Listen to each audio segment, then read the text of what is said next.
దేవుని పరిశుద్ధ నామమునకు మహిమ కలుగును గాక. మరి యొక్క సమయంలో ఇందు నిమిత్తము నేను ఈ విధంగా మీ మధ్యకు వచ్చినానంటే గడిచిన 17 ఫిబ్రవరి 2022 సంవత్సరంలో నాటి నుండి నేటి వరకు నాకు పరిచర్యలో కరజాడ గ్రామంలో శ్రీకాకుళం జిల్లాలో దేవుని యొక్క పరిచర్య నిమిత్తము నేను రావడం జరిగింది. నాటి నుండి నేటి వరకు దాదాపుగా 3 సంవత్సరాలు సంపూర్తి చేసుకున్న సమయంలో దేవుడు గతించిన సంవత్సరంలో దేవుడు నాకు ఇచ్చిన ఆలోచన మేరకు ఒక మంచి యూట్యూబ్ పరిచర్యను నేను ప్రారంభించాలని ఆశపడుతున్నాను. ఒక పరిచర్య ఏమిటంటే మిషనరీస్ ఫర్ క్రైస్ట్. అంటే మిషనరీస్ వారు చేసిన ఒక పనులు నేను చెప్పి దేవుని నామాన్ని మహిమపరచాలని ఒక ఆలోచన చేస్తున్నాను.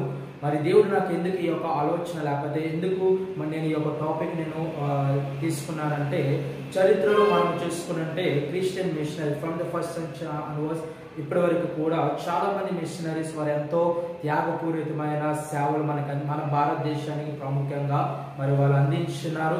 వారు చేసిన త్యాగాలు, వారు చేసిన మంచి పనులు, వారు మొదలు పెట్టిన కార్యక్రమాలు విద్యాపరంగా, వైద్యపరంగా, వ్యాపార పరంగా ఎన్నో రకాలమైన ఆర్థికంగా అభివృద్ధి చెందడానికి, మన భారతదేశం అభివృద్ధి చెందడానికి వారెంతగానో దోహదపడ వారెంతగానో వారు కష్టపడ్డారు, కృషి చేశారు. కనుక వారి యొక్క జీవిత సత్యాలు లేకపోతే వారి యొక్క జీవిత విధానము మన భారతదేశానికి వచ్చినప్పుడు ఏ విధంగా ఉందో, ఏ విధమైన పరిచర్య చేశారు, ఎటువంటి కష్టాలు, ఎటువంటి బాధలు, ఎటువంటి ఇరుకులు వారు అనుభవించారు వారి జీవితంలో అని చెప్పాలని నా ఆశపడుచున్నాను.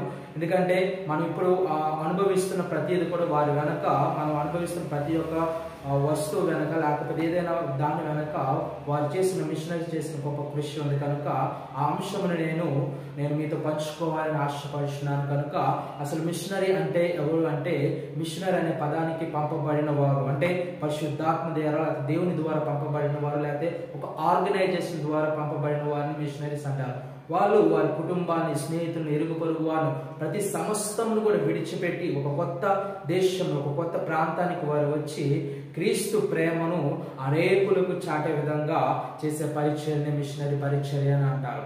ఎందుకు ఈ యొక్క పరిచర్య గురించి, మిషనరీస్ గురించి మనం చూసుకున్న మన భారతదేశంలో చాలా ఇన్ఫర్మేషన్ అనేది చాలా తక్కువగా ఉంది. వారు చేసే విశేషమైన కృషి చెప్పాలంటే చాలా పుస్తకాలు రాయబడ్డాయి, కానీ వాటన్నిటి కూడా మరుగున పడడం వల్ల దేవుడు నాకు ఇచ్చిన ఆలోచన మేరకు ఈ యూట్యూబ్ ద్వారా, ఈ యొక్క పరిచర్య ద్వారా from the first century onwards ఇప్పటి వరకు క్రైస్తవ మిషనరీస్ వారు చేసిన ప్రతి పరిచర్యను కూడా క్లుప్తంగా నేను వివరించాలని నేను ఆశపడుచున్నాను.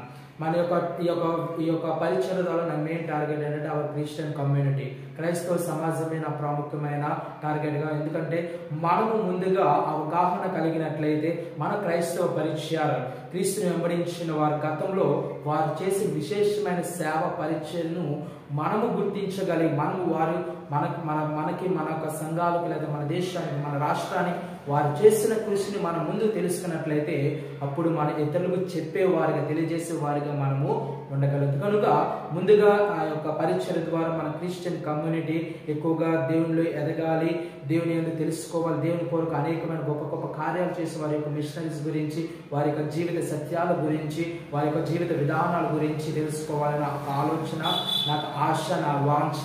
రెండవదిగా వారు చేసిన విశేషమైన కృషి క్రైస్తవ సమాజానికి కాదు కానీ మన భారతదేశానికి కూడా విశేషమైన కృషి చేశారు. కనుక వారు సెక్యులర్ పరంగా వారు చేసిన ప్రతి ఒక్క కృషిని కూడా షార్ట్స్ రూపంలో నేను సొసైటీకి కూడా నేను అందజేయాలని ఆశపడుచున్నాను. అదేవిధంగా ఈ యొక్క వీడియో చూస్తున్న ప్రతి ఒక్కొక్కరికి నేను రిక్వెస్ట్ చేస్తుంది ఏమిటంటే, ఈ వీడియో మీరు చూసిన తర్వాత ఇది మీకు ఉపయోగకరంగా, ఇది మీకు వర్త్ అనిపిస్తేనే మీరు ఇతరులకు దాన్ని షేర్ చేయండి. ఎందుకంటే మీరు తెలుసుకున్న కొత్త విషయాన్ని అనేకులకు షేర్ చేయాలి, అనేకులకి అది తెలియజేయాలని నా వాంఛ, నా కోరిక. కనుక మిమ్మల్ని అడుగుతున్నాను, ఒక వీడియో అప్లోడింగ్ లేక టైమింగ్స్ ఎలాగంటే, నేను చదువుకున్న బైబిల్ కాలేజ్లో తీసుకున్నట్లయితే ఎవ్రీ ఫ్రైడే, ప్రతి శుక్రవారం కూడా మిషనరీ ఫ్రైడేకి మిషనరీ చేపల కింద పరిగణిస్తారు. కనుక ఈ యొక్క పరిచర్య కూడా అదే ఒక కోణంలోని నేను ముందుకు తీసుకుని వెళ్ళాలని ఆలోచన చేశాను. ప్రతి ఫ్రైడే, ప్రతి శుక్రవారం ఉదయం 10 గంటలకు ఒక్కొక్క పరిచారకులు లేకపోతే మిషనరీ చేసిన తన కృషి ఒక 5 నిమిషాలు ఒక షార్ట్ బయోగ్రఫీ కింద వారు చేసిన కృషి, వారు పడిన కష్టాలు, వారు చేసిన ప్రతిదీ కూడా క్లుప్తమైన వీడియోలో నేను మీ ముందుకు రావాలని ఆశపడుతున్నాను.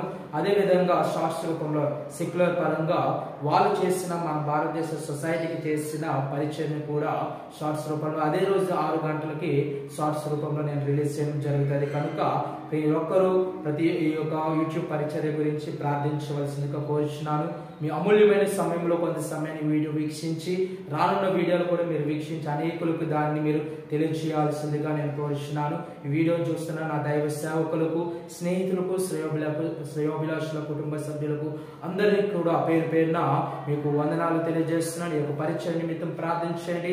ఎక్కడ ఆగకుండా సాతానుడు ఎటువంటి ఆటంకాలు కూడా ఏమి పెట్టకుండా ఈ యొక్క పరిచర్య ముందుకు కొనసాగలాగిన దేవుని యొక్క సహాయము నాకును మాకు పరిచర్యకు నేను చేసే ప్రతి పరిచర్య కూడా దేవుడు అనుగ్రహించలాగా మీరు అందరూ ప్రార్థించండి. మీ అందరికీ నా హృదయపూర్వక వందనాలు తెలియజేస్తున్నాను. ఆమేన్.